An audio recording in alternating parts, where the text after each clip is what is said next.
Amici di TeleG, ben ritrovati ad un'altra puntata di Biasantes, la nostra seconda puntata di quest'anno.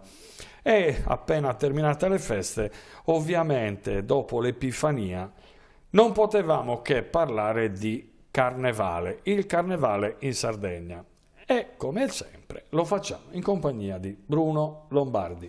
Ciao Bruno, bentornato. Buongiorno a te.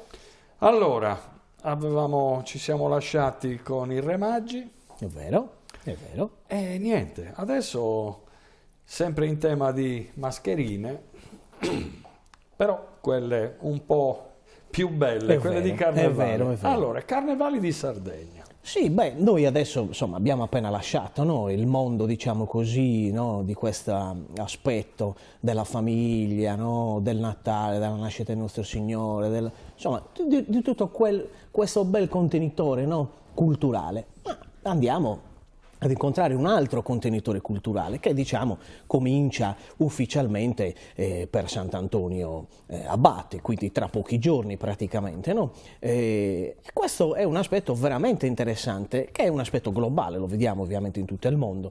In Sardegna ci sono magari alcune particolarità, che sono quelle derivate da queste forme così particolari, quasi arcaiche se vogliamo, di alcune maschere, e comunque diffuse in diversi paesi della Sardegna, quindi andremo comunque a vedere quelli che sono gli aspetti, non so, quelli forse più conosciuti da Mamoiada, quindi parliamo di Mamuzzones e Socadores, andiamo a vedere Boese Merdules e Filonzana di Ottana, ma ce ne sono tante altre interessanti e ovviamente noi poi durante la puntata vedremo alcune immagini, quindi sapremo esattamente di che cosa si tratta. Ma quello che mi piacerebbe raccontare oggi è che molti forse prendono oggi solo ed esclusivamente questo aspetto della maschera o della maschera tradizionale, mentre in realtà il Carnevale è un insieme di condizioni, come dire, antropologiche se vogliamo, o comunque etnografiche se vogliamo, perché ci sono anche altri aspetti.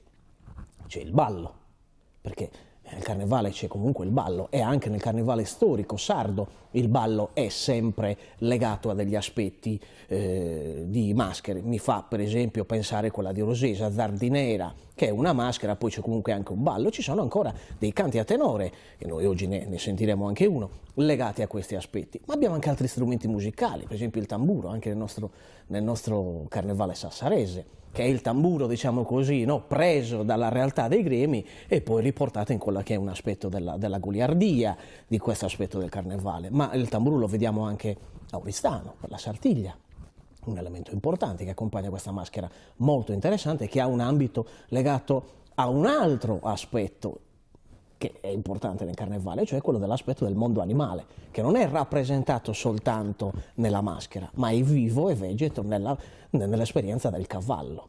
Lo vediamo anche a Santo Lussurgiu, oltre che a Oristano, no? Insomma, quindi Santo Lussurgiu, Sagarrele Nanti è importantissima, no? Per la vita del paese, ma è interessante anche capire quali sono le altre dinamiche legate a questo aspetto della vita del cavallo col cavaliere mascherato. La Sartiglia la conosciamo tutti. Certo.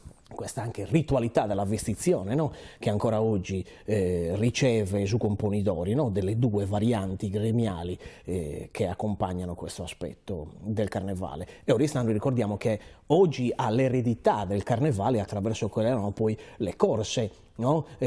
Antiche, medievali, insomma, quindi c'è comunque un'eredità storica.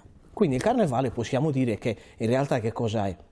Una trasposizione goliardica, ironica di un determinato periodo dell'anno scelto della nostra realtà, no? Insomma, il pastore o il contadino che tutti i giorni vive una vita veramente difficile, oggi magari un po' meno rispetto a quella del passato, vede nel Carnevale riproporsi quelli che sono alcuni aspetti, no? Di questo mondo, no? Suo reale, quindi bisogna anche esorcizzarlo, ironizzarlo. Questo è l'aspetto del Carnevale, come magari anche in altri ambiti alcune maschere ci ricordano a noi stessi, anche quando siamo ragazzini, piccolini, chi si veste da Zorro, ma in realtà non sei Zorro, non sei un supereroe. Quindi è interessante nell'ambito della storia sarda, della cultura sarda, questa unione di queste grandi componenti, dove alla fine la libertà stessa di colui che si vuole mascherare sfocia anche in qualcosa che si può inventare all'ultimo momento. Ci sono anche degli aspetti erotici, no? Nel Carnevale, colui che si veste da donna, per esempio, no? E per esempio alcuni di questi aspetti possiamo vederli in alcuni carnevali che hanno magari meno maschere di riferimento, diciamo così, tradizionali, come abbiamo menzionato prima, tra Mamoiada e cose, insomma, e Ottana. E per esempio il carnevale di Ovodda è così considerato un carnevale interessante, soprattutto per un sociologo. Questo è importante, molto interessante, io credo, no, in questo aspetto. Ritorniamo agli strumenti musicali, il carnevale di Gavoi ha questo indirizzo, no, sul tumbarinos, quindi pippaiolo, no, quindi il piffero, no, tradizionale, e il tamburo. È bello sapere queste cose perché ci rimanda a una condizione forse non sempre legata a degli aspetti etnografici che ricordano chissà quali miti, quali riti antichi del paganesimo. Io personalmente non sposto su quella tematica tutto ciò che vedo nel carnevale. Io quello che vedo nel carnevale sardo è ancora una tradizione legata a quello che è il mondo antico pastorale e contadino, prettamente, ma anche a quelli che sono gli aspetti goliardici delle persone stesse all'interno di quella condizione. Ecco, proprio in termini di goliardia, Sassari come si colloca? Sassari mantiene questi due aspetti che ti dicevo, e cioè c'è un aspetto di un mondo legato a una condizione agropastorale, ma anche della caccia, nella maschera che il gremio dei macellai ancora oggi fortunatamente ha portato avanti, che è questa maschera del lussu, che è una parola, no, che viene definita orso, ma in realtà potrebbe significare altro, perché è legata a quell'aspetto logudorese e poi barbaricino del termine urzu, quindi U-R-T-H-U o urzu in alcune varianti, no? Che sostanzialmente si ricompone di un personaggio, di una persona fisica rivestita di una pelle di cinghiale che viene praticamente percossa per tutto il percorso e deve un po' ironizzare in questo aspetto col bere del vino. Ecco, questi sono anche aspetti che possono ricordarci alla caccia, e racconto un aneddoto importante su questa maschera e ti ringrazio per avermi dato questo input, no? questo passaggio. Ricordo, parlando con diversi anziani, che una pratica del cacciatore, ancora fino a qualche decennio fa, era dare a quel cinghiale particolare che inseguivano, no, per tempo e che aveva la pelle dura il nome di un bandito. Vedi che si tratta di una personificazione questo aspetto. Una volta catturato quel cinghiale, mi ricordo del famoso Tandeddu, quindi il bandito Tandeddu, il nome dato a un cinghiale così, insomma, difficile da catturare, segno evidente è che, come vedi, in una personificazione di un qualcosa di imprendibile, e poi una volta che è stato preso è stato quasi esibito come trofeo in paese.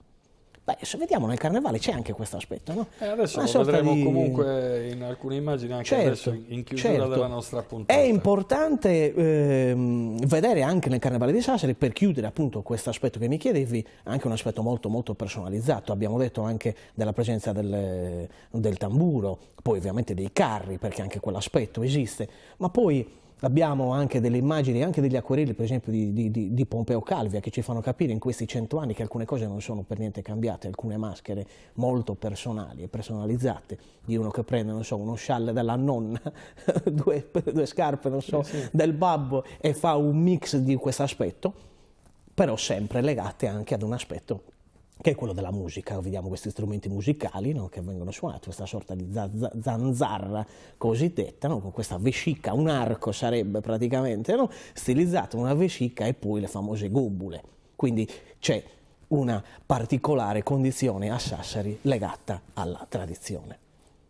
Chiudiamo quindi con queste immagini che andremo a vedere di alcuni carnevali. Ed è forse l'ultima cosa magari da dire è invitare le persone ad andare a vedere il carnevale e visitarlo nei loro luoghi storici, quando ovviamente ce lo permetterà quando questo ce ne periodo. sarà la possibilità, perché le cronache di oggi parlano già di alcune feste che non ci potranno infatti il carnevale essere non sarà in quest'anno, virtù di questa pandemia che ci sta creando una miriade di problemi anche dal punto di vista dello sviluppo della nostra cultura. E quindi purtroppo non si vedranno, non saranno così visibili quello che è un aspetto, diciamo, particolare del carnevale, che è quello del fuoco di Sant'Antonio.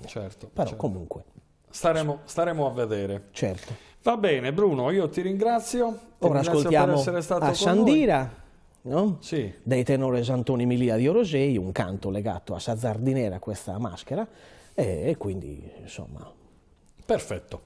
Bruno, grazie per essere stato Grazie con noi. a voi.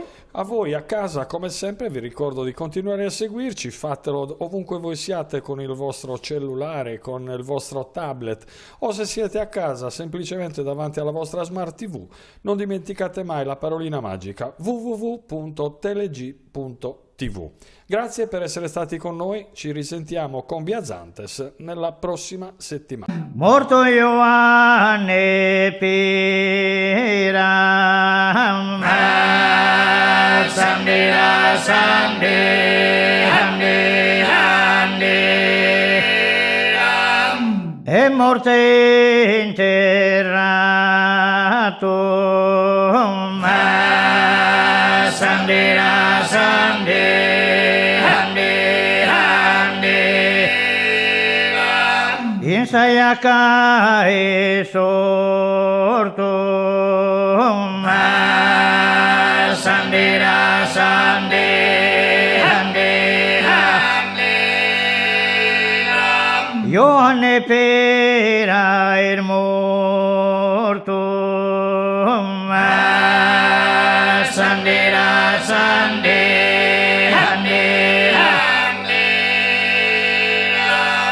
Sandira Sandira, Sandira Sande,